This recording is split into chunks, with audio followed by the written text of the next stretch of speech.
Je me souviens encore du bruit de la pluie qui martelait les pavés de Paris ce soir-là. Comme si le ciel lui-même voulait noyer mes soupçons. Roxane? Dis-moi la vérité. Où je pars pour de bon, ai-je murmuré. Ma voix tremblante comme une feuille dans le vent. Et elle? Ma femme. Ma Roxane aux yeux verts qui m'avait conquise il y a 10 ans. A baissé la tête, laissant le silence nous engloutir comme une vague impitoyable. Nous vivions dans un petit appartement du Marais. Ce quartier vibrant de Paris où l'histoire se mêle à la modernité. Où les couples comme nous pouvaient enfin respirer librement. J'étais Fanny. Une professeure de littérature à la Sorbonne. Passionnée par les mots qui capturent l'âme humaine. Roxane. Elle.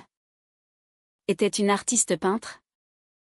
Originaire d'une famille conservatrice du sud de la France. Avec des racines espagnoles qui lui donnaient ce tempérament fougueux. Comme un flamenco caché sous sa douceur apparente. Notre mariage, célébré il y a 5 ans dans une petite mairie parisienne, avait été un acte de rébellion contre le monde. Mais ces derniers mois, quelque chose avait changé. Roxane rentrait tard, prétextant des expositions ou des ateliers. Ses baisers étaient distraits, ses regards fuyants. J'avais trouvé un message sur son téléphone. Rencontrons-nous ce soir? Comme d'habitude. Ton secret est en sécurité avec moi. Signé d'un nom masculin, Alexandre. Le doute m'avait rongé comme un acide. Était-ce possible? Roxane? Qui m'avait juré un amour exclusif? Qui avait pleuré avec moi lors des manifestations pour les droits LGBT? Pouvait-elle me trahir avec un homme? L'idée me déchirait. En France, où l'égalité est gravée dans la loi depuis 2013, notre couple était censé être un havre de paix. Mais les ombres du passé, ces normes hétéronormatives que Roxane avait fuies en venant à Paris, semblaient la rattraper. J'avais grandi dans une famille libérale, où l'amour n'avait pas de genre. Mais Roxane portait en elle les cicatrices d'une éducation stricte, influencée par des traditions espagnoles rigoristes que sa mère lui avait inculquées. L'amour vrai est entre un homme et une femme, lui répétait ton enfant. Avait-elle internalisé cela? Ce soir-là, j'ai décidé de la suivre. Elle avait dit qu'elle allait à un vernissage, mais je savais que c'était un mensonge. Je l'ai vue entrer dans un café discret près de la Seine. Et là, assis à une table, un homme l'attendait. Alexandre. Grand. Avec des traits ciselés et un sourire charmeur. Ils se sont embrassés pas sur la joue, mais un baiser furtif sur les lèvres. Mon cœur s'est brisé en 1000 éclats. J'ai poussé la porte, les jambes tremblantes. Roxane? Qu'est-ce que ça veut dire, ai-je lancé? Ma voix résonnant dans le silence du café. Les clients ont tourné la tête, mais je m'en fichais. Alexandre s'est levé, surpris, tandis que Roxane blêmissait. Fanny. Ce n'est pas ce que tu crois, a-t-elle balbutié. Nous nous sommes assis tous les trois, dans une tension palpable. Alexandre, un avocat d'affaires, a expliqué qu'il connaissait Roxane depuis l'université. Ils avaient eu une brève liaison avant qu'elle ne me rencontre, mais cela s'était terminé. Pourquoi se voyait-il maintenant? Roxane a avoué, j'ai un secret. Fanny. Alexandre n'est pas mon amant. Il est le père de mon enfant. Ces mots m'ont frappé comme un coup de poignard. Un enfant? Roxane? Stérile selon les médecins. avait eu une fille il y a 8 ans. Avant notre rencontre. Elle l'avait confiée à sa sœur en Provence. Pour la protéger des jugements familiaux.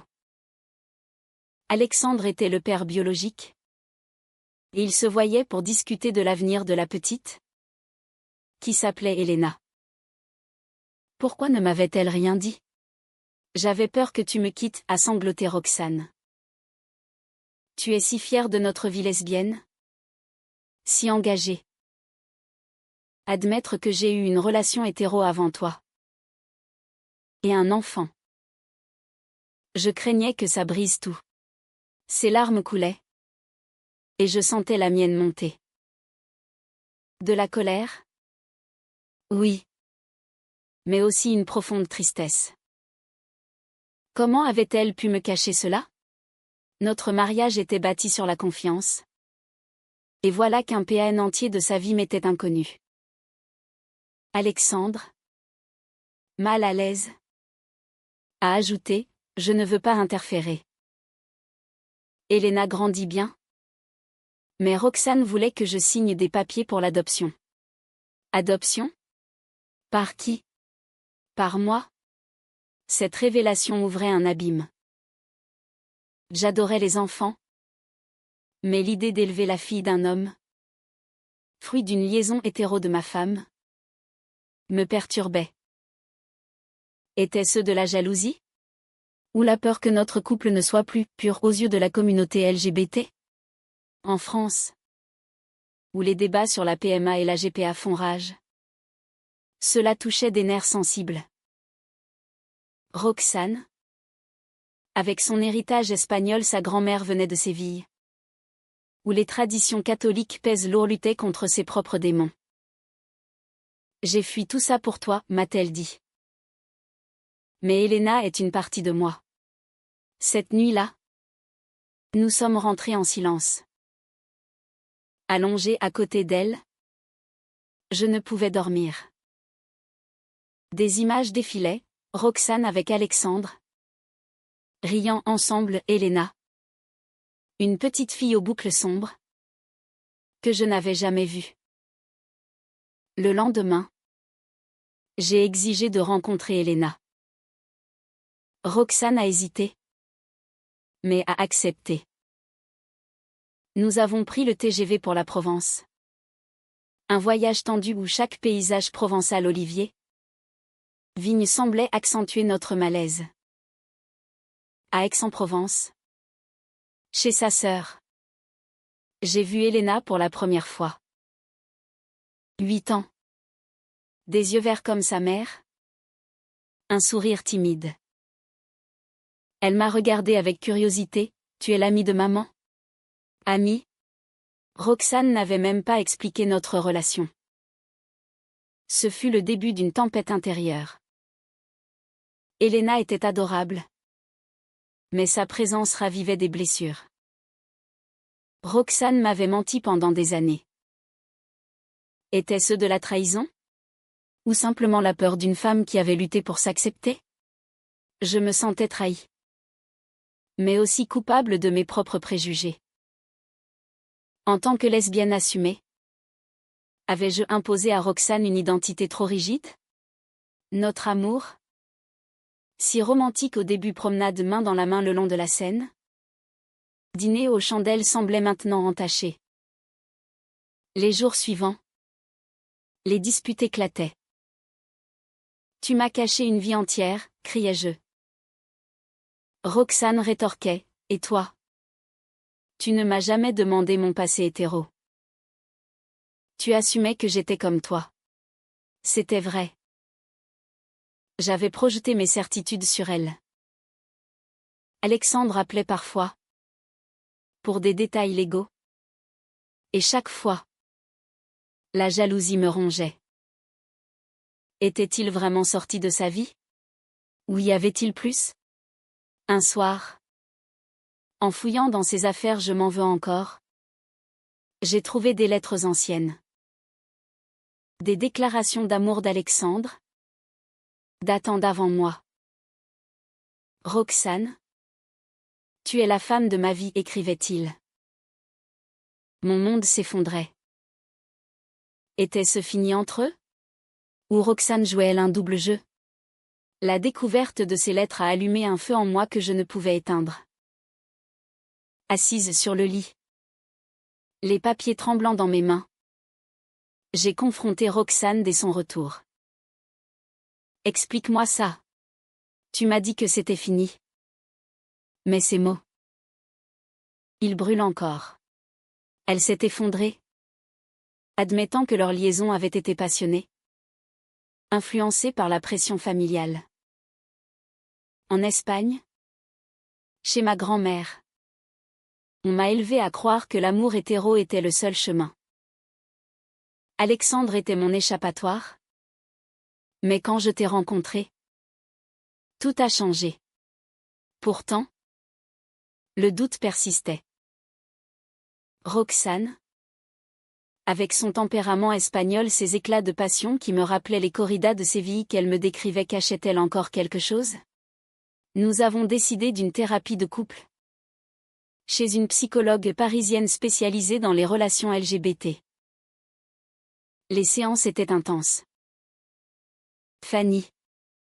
Votre colère vient de la peur d'être moins que cet homme, disait la thérapeute.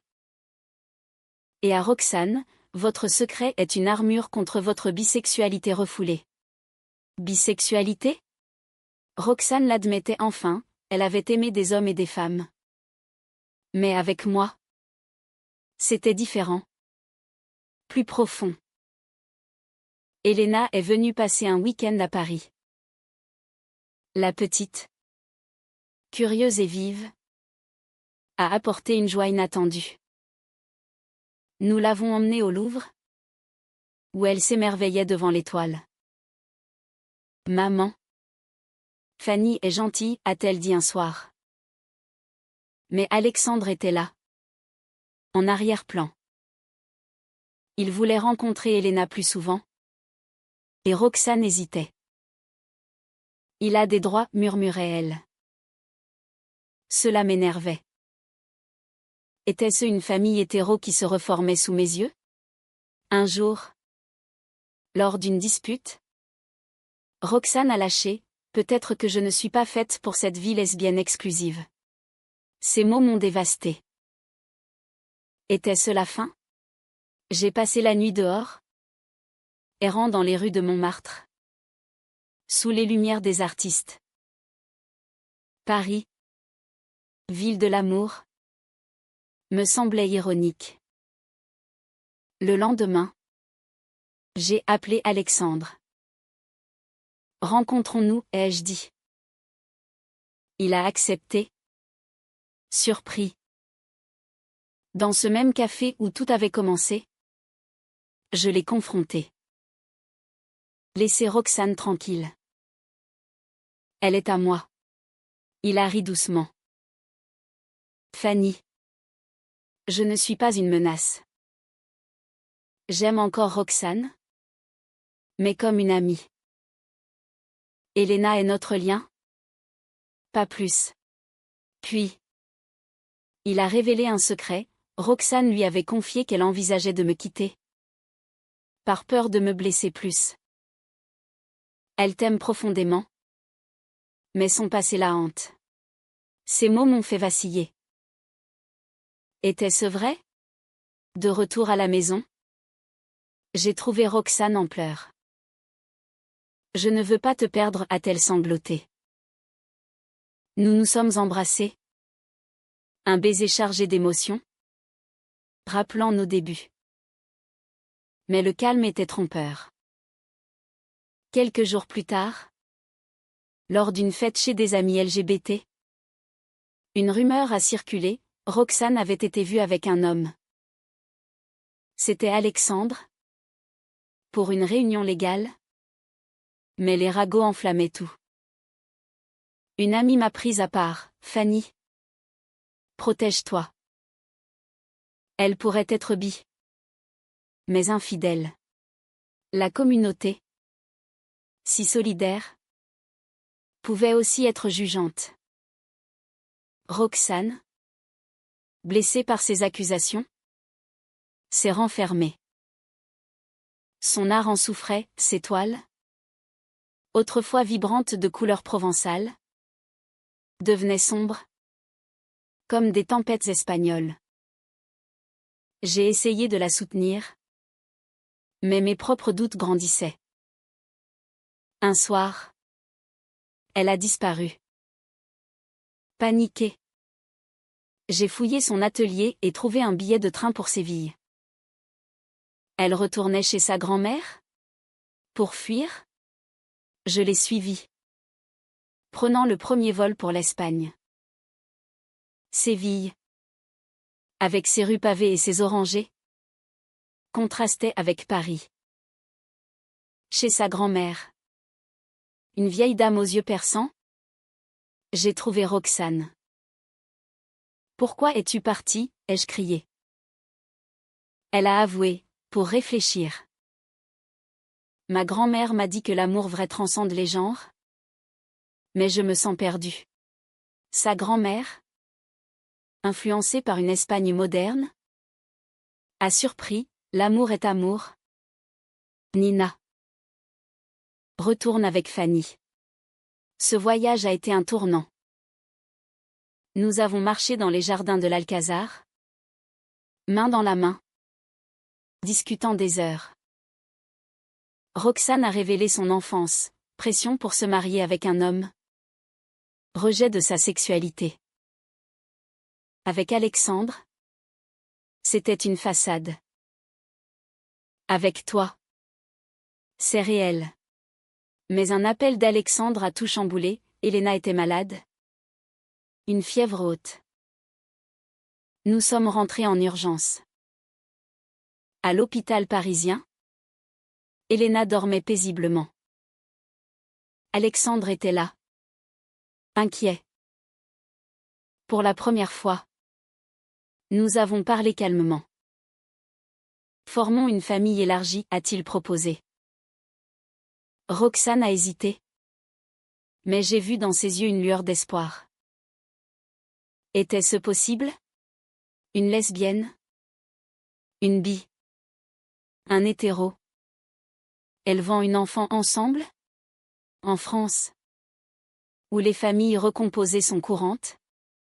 Cela semblait fou, mais humain. Pourtant, un nouveau conflit surgit. La sœur de Roxane, conservatrice, voulait la garde d'Elena, arguant que notre couple n'est pas stable. Un procès menaçait. Roxane, déchirée, devait choisir, lutter avec moi, ou céder pour protéger Elena. Je ne peux pas la perdre, pleurait-elle. Je me sentais impuissante, enragée contre ce système qui jugeait notre amour. Les semaines suivantes furent un tourbillon. Avocats. Témoignages. Alexandre nous soutenait, témoignant de notre stabilité.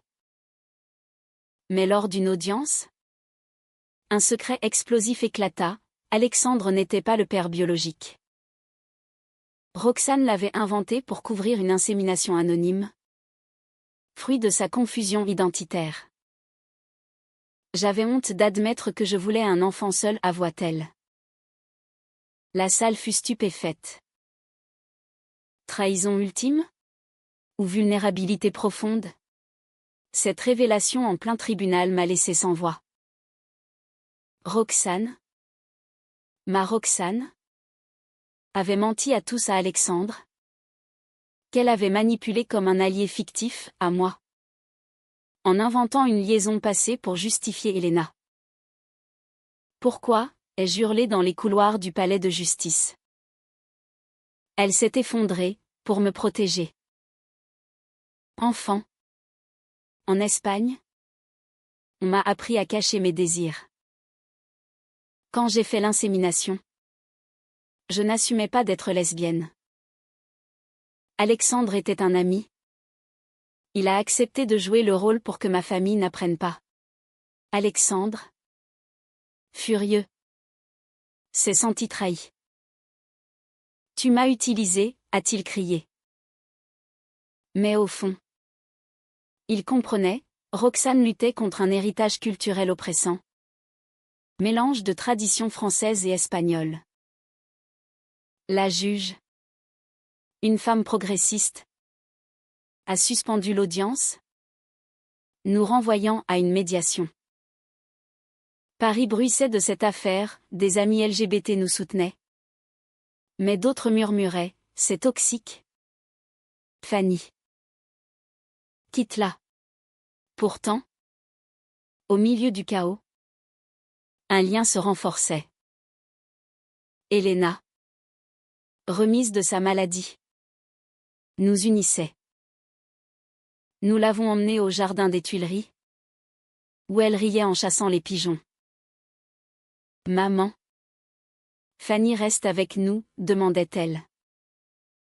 Roxane et moi échangions des regards complices, mais chargés. La nuit. Nous parlions jusqu'à l'aube. Je t'aime. Fanny. Mon mensonge était pour nous protéger, jurait-elle. Je voulais la croire, mais la confiance était ébranlée. Alexandre, après sa colère, est revenu. Je veux être un oncle pour Elena. Pas plus. Nous avons formé une alliance improbable.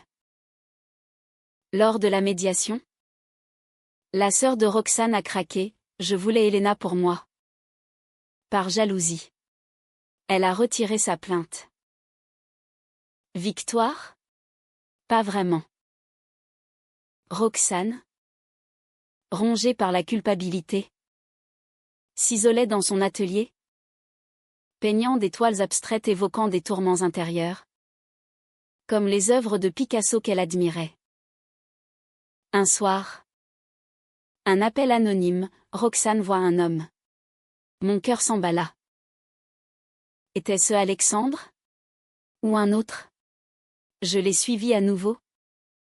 Jusqu'à un bar discret. Là, elle parlait avec un inconnu nom. C'était son thérapeute.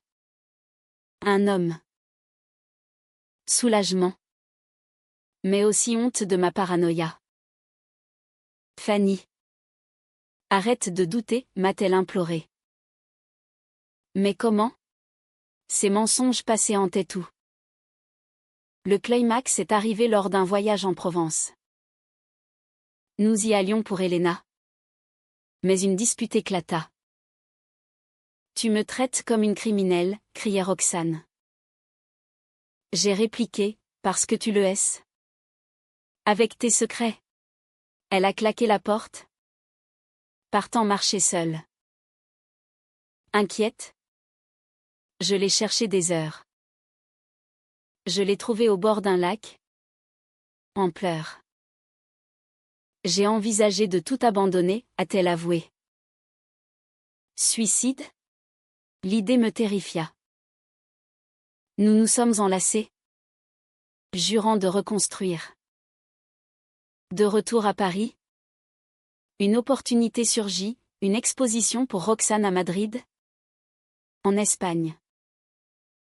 Viens avec moi, m'a-t-elle dit. J'ai accepté, voyant cela comme un nouveau départ. À Madrid, l'air chargé d'histoire, nous avons visité le Prado.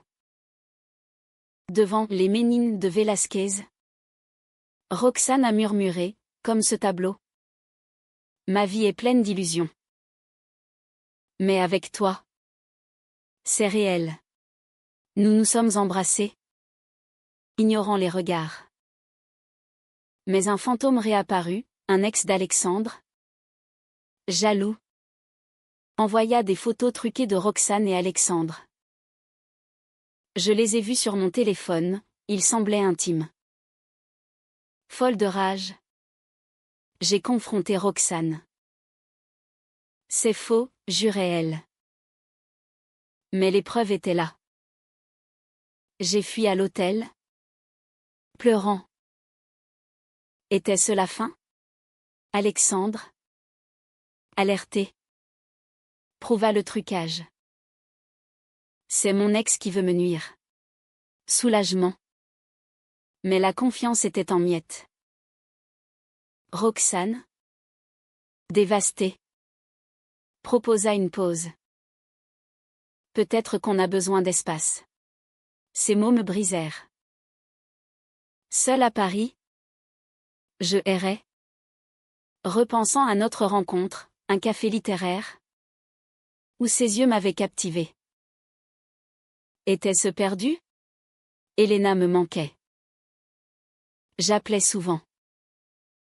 Un jour, elle dit, « Maman est triste sans toi. » Cela me toucha. J'ai décidé de lutter. J'ai organisé une surprise, un pique-nique au Champ de Mars. Avec Elena. Roxane arriva. Surprise. Pardonne-moi, ai-je dit. Nous pleurâmes. Nous embrassâmes. Mais un nouveau twist, Roxane avoua une attirance résiduelle pour les hommes. Je suis bi. Fanny. Peux-tu l'accepter? C'était le vrai conflit. En France, où la fluidité sexuelle est débattue, cela me forçait à affronter mes préjugés. Oui. Si tu es fidèle, ai-je répondu. Nous avons juré loyauté. Pourtant, Alexandre proposa d'adopter Elena avec nous, comme coparents. Idée controversée, une famille queer élargie? La communauté LGBT divisait, certains applaudissaient. D'autres criaient à la normalisation hétéro. Lors d'une manifestation pour les droits bi, Roxane prit la parole, l'amour n'est pas binaire. J'étais fière. Mais inquiète. Et si elle me quittait pour un homme? Le doute persistait, créant des nuits blanches. Les mois suivants furent une danse délicate entre guérison et rechute.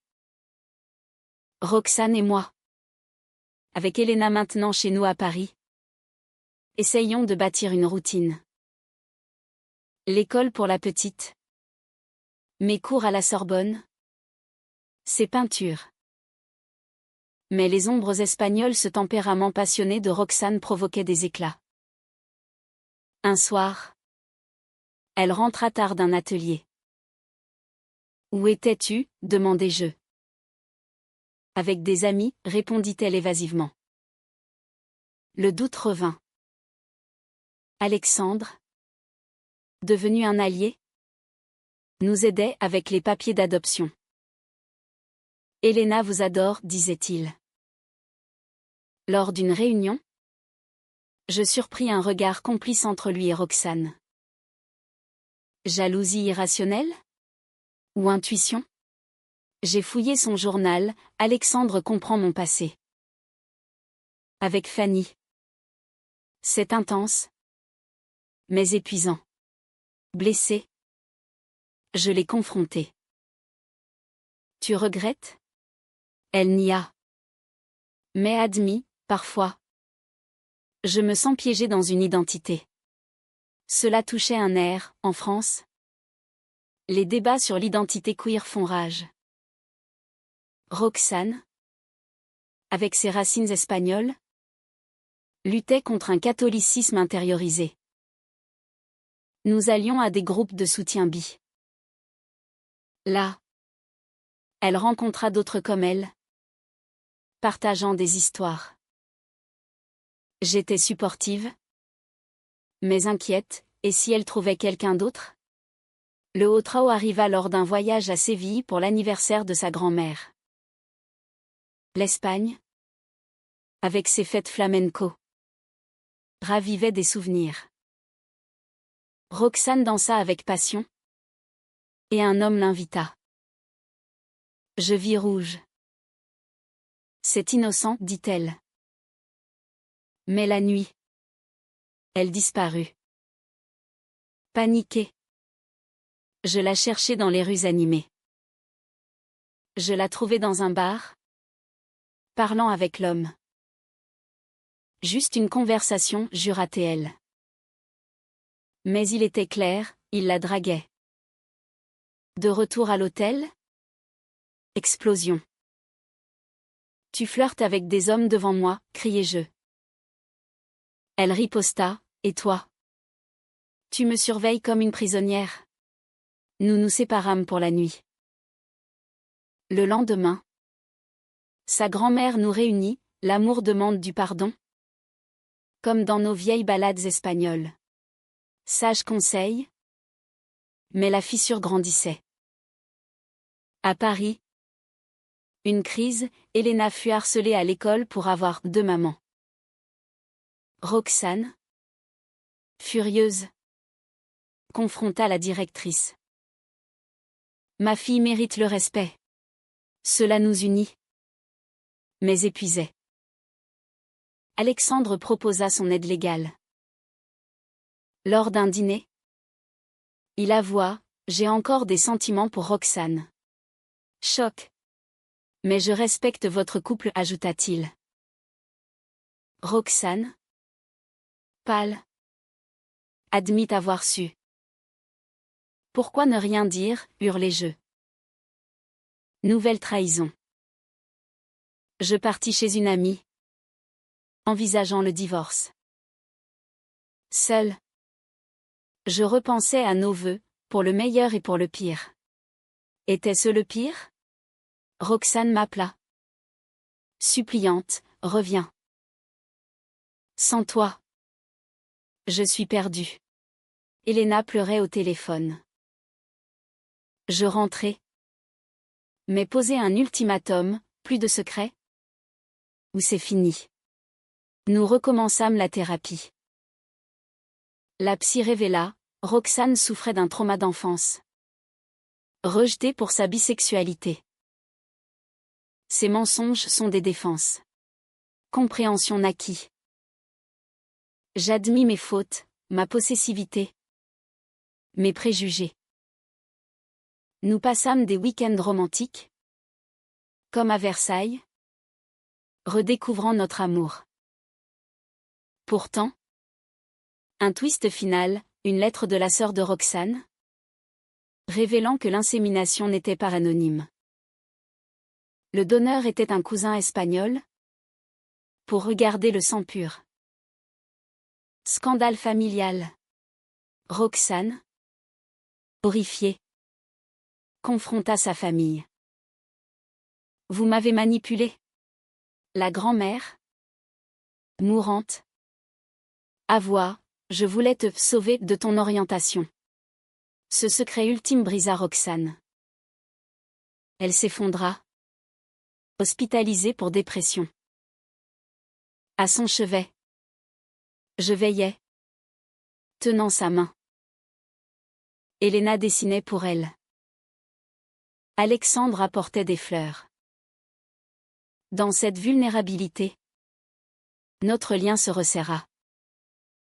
Roxane guérit lentement. Émerge plus forte. Merci d'être restée, murmurait-elle. Nous décidâmes d'adopter Elena officiellement. Comme couple lesbien. Alexandre signa une renonciation. Devenant parrain. La communauté nous acclama. Mais intérieurement, des cicatrices restaient. Roxane peignit une série, Amour fragmenté, inspirée de nos tourments, mêlant couleurs françaises et motifs espagnols. Succès critique. Un soir, sous la tour Eiffel scintillante, elle me demanda, épouse-moi à nouveau? Je dis oui. Notre seconde cérémonie, intime, symbolisait le renouveau. Pourtant, je savais, l'amour n'est pas parfait. Des doutes persisteraient, mais l'engagement primait. Les années suivantes apportèrent une paix fragile, tissée de compromis et de tendresse. Elena grandissait, épanouie dans notre foyer parisien, apprenant l'espagnol pour honorer ses racines. Roxane et moi. Main dans la main lors des Prides. Incarnions une histoire de résilience. Mais les échos des conflits passés résonnaient parfois. Comme un orage lointain. Un jour, Alexandre annonça son mariage avec une femme. Roxane fut émue, mais soulagée. Il avance, dit-elle. Moi. Je sentais une libération. Plus de menaces fantômes. Nous voyageâmes en Espagne, visitant Séville avec Elena. La grand-mère, décédée, avait laissé une lettre, pardonnez-moi.